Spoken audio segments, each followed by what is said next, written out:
व्यक्ति था, बहुत कंजूस, इतना कंजूस हर चीज में, ये नहीं वो नहीं, ऐसा नहीं वैसा नहीं, ये मत करो वो मत करो, यह मत खर्च करो। पूरी जिंदगी उसकी इसी में गई, बच्चों को हर चीज में ये नहीं वो नहीं, बहुत कंजूस। साल बीते, अंत समय आया, बिस्तर पर है कमरे में, बेटे सब आस पास खड़े हैं, बहुएं खड़ी हैं, हालत इतनी खराब है कि ठीक से आवाज भी नहीं निकल रही, पर एक तरफ इशारा कर रहा है। बच्चों को लग रहा है जिंदगी भर तो कंजूसी करी, तो कहीं तो धन संभाल के रखा होगा, तो वही बताने की कोशिश कर रहा है। तो अब बच्चों को लग रहा है कि बताने से पहले चला ना जाए। तो बच्चे कहे कि कहां कहां,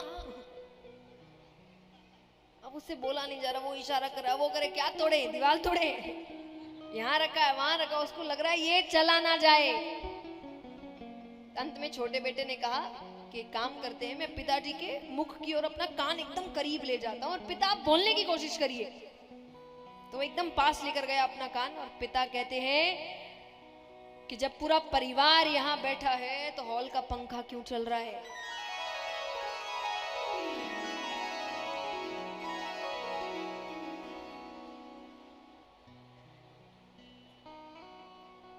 मोह, ये मोह है,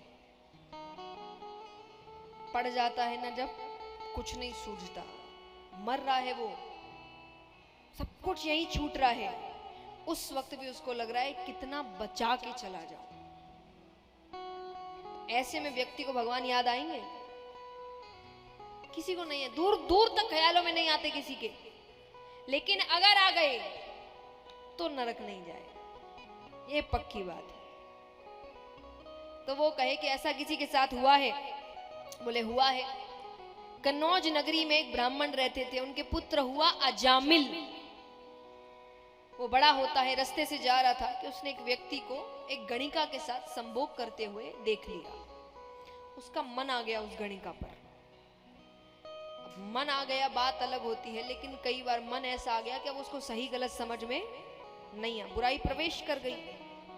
अब एक बुराई आए तो अपने भाई बंदों को बुला ही लेती है, धीरे धीरे सारी बुराइयां आने लगी, सारे गलत काम करने लगा। पिता यहाँ मृत्यु हो गई, अब पूरी आजादी, किसी का डर नहीं। अब यहां पर एक बार उसी गांव में एक ऋषि तपस्या करके उठते हैं। अब उनको एक रात बितानी है, वो कहे कि रात मैं ब्राह्मण के घर बिताऊंगा। अब उस जगह ब्राह्मण का घर एक ही है, अजामिल। तो लोगों ने कहा घर तो है पर ब्राह्मण कहलाने लायक नहीं है वो। बोले मुझे क्या करना है, मुझे घर रात बितानी है बस, लेकिन ब्राह्मण के घर। अब उसका घर इतना बड़ा था, चोरी डकैती करता था वो, खूब बड़ा घर, धन इत्यादि कमा लिया। एक कमरा उसने दे दिया। जैसा मैंने कहा, अच्छा व्यक्ति वो जो बुरे में भी अच्छाई ढूंढ ले या बुरे में भी अच्छाई डालने की कोशिश करे। तो सुबह जब वो जाने लगते हैं तो उन्होंने कहा कि कुछ चाहिए? अजामिल का सब है मेरे पास।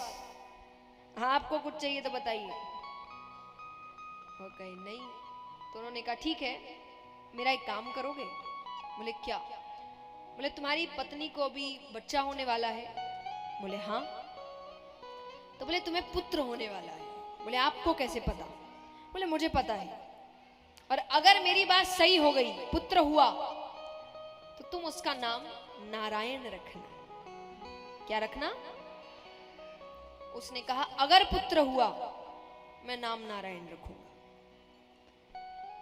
उसको पुत्र ही हुआ, उसने नाम रख उसके लिए, क्योंकि ये कोई भगवान वाली बात नहीं थी, उसको नाम रखना ही था। उसको नाम अच्छा लगा, उसने कह दिया ठीक है, उसने नाम रख दिया नारायण। अब क्योंकि घर का सबसे छोटा बच्चा है, उसमें मोह ज्यादा है। अब दिन भर उसके मुख में एक ही नाम, नारायण। इधर आना, नारायण को ले जाना, नारायण को घुमाना, नारायण को खिलाना, नारायण को ले जाना, नारायण नारायण नारायण, दिन भर नारायण। समय साल बीते, अंत समय आया, यम के दूत आए उसको ले जाने। पापी है और कौन आएगा? ले जाने लगे तो डर के मारे जोर से चिल्लाता है, नारायण मुझे बचाओ, नारायण मुझे बचाओ।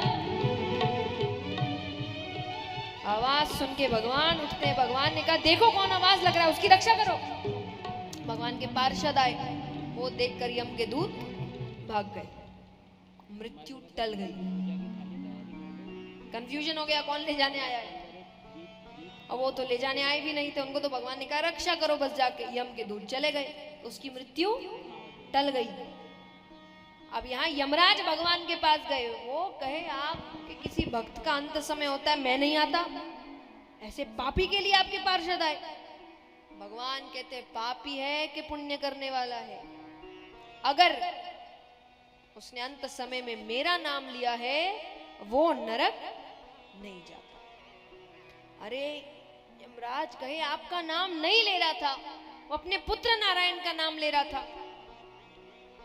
भगवान कहे पुत्र समझकर, पिता समझकर, मित्र समझकर, शत्रु समझकर, नाम तो मेरा ही ले रहा था।